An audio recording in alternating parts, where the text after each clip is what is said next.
morning, so welcome back, and you've been a very nice audience so far, and So hope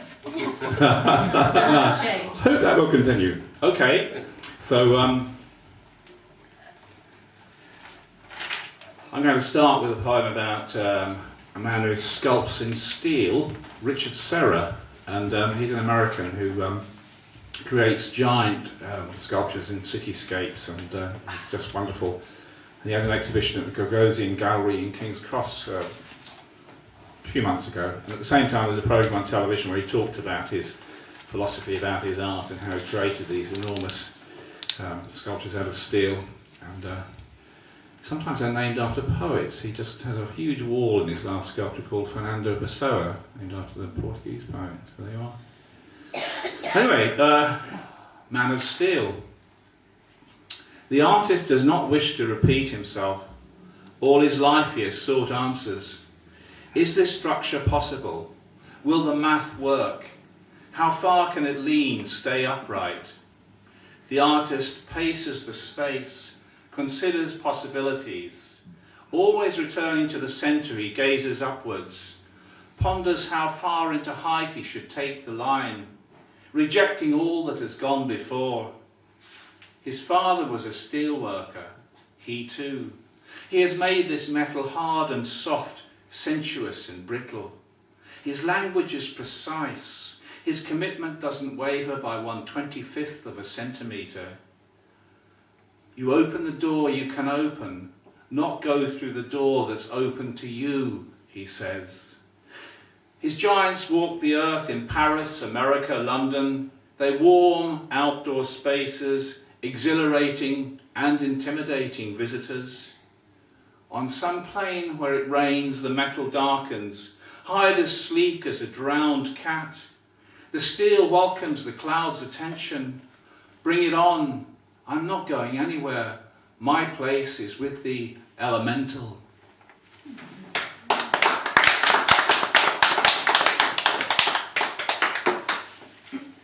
I went to see a film at the BFI the other week called Man of Aran, obviously about the Aran Islands. It's a wonderful film made in 1934, and the wonderful Brighton group, British Sea Power, did live music to accompany the film, which is silent, of course.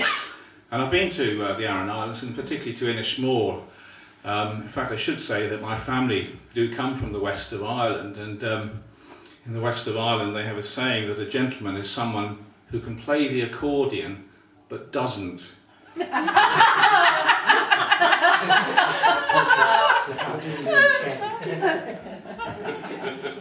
But anyway, Inishmore is a real jewel of an island, sitting out in the Atlantic there with wonderful gold light coming across there, and wonderful for artists to go to. But its history includes the fact that Cromwell billeted some troops there about 300 years ago, and after hostilities ceased for a while anyway, many of them stayed on, married into the island, and the physiognomy of the island apparently is particularly special because of that. So maybe they all have very big noses, I don't know. So this is Inishmore. Summer returns to the west, light refracted through crystal, paddling in the surf on the western edge of Europe, our bony feet pale as salmon bewitched by ghosts.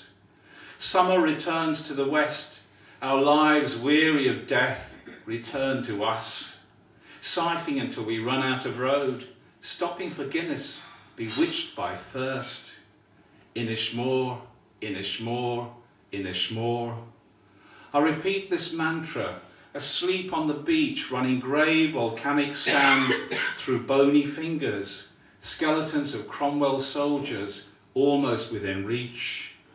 History's crowded solitude, humming in this untrafficked place. Inishmore, Inishmore, Inishmore.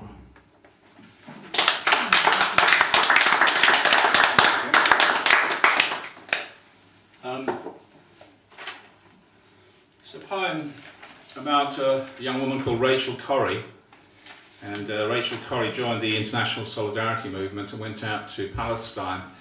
And she unfortunately died while she was standing in front of a home of a Palestinian trying to protect it from demolition, and she was killed by an earth mover driven by the Israeli Defence Force. And this is Rachel Corrie. She could be anyone's sister, anyone's daughter. And the poem I've written is based partly on emails and her writing home to her family. So this is for Rachel Corrie. Because you were just 23 and brilliantly unafraid, I loved you. Because you loved Palestine and I loved Palestine, I loved you. Because you wrote quirky poetry about Dairy Queen and I'm not familiar with that scene, I loved you. Because you stood between the bulldozers and the homes of the poor, I loved you. Because you accepted people and they accepted you, I loved you. Because you lived among those whose lives and welfare were completely strangled, I loved you. Because you spoke up for them and sacrificed your life for them, I loved you. Because when you were 10, you dreamed to stop hunger by the year 2000, I loved you.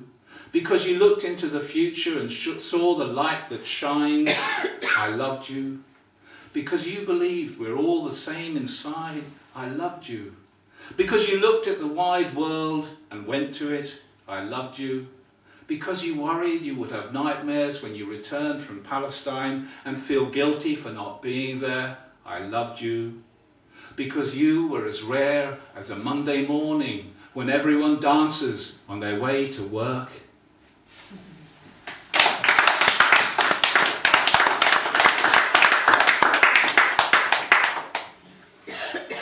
I'm accompanied now by two compatriots. This is a common or bottlenose dolphin, and this one is also a member of the cetacean family.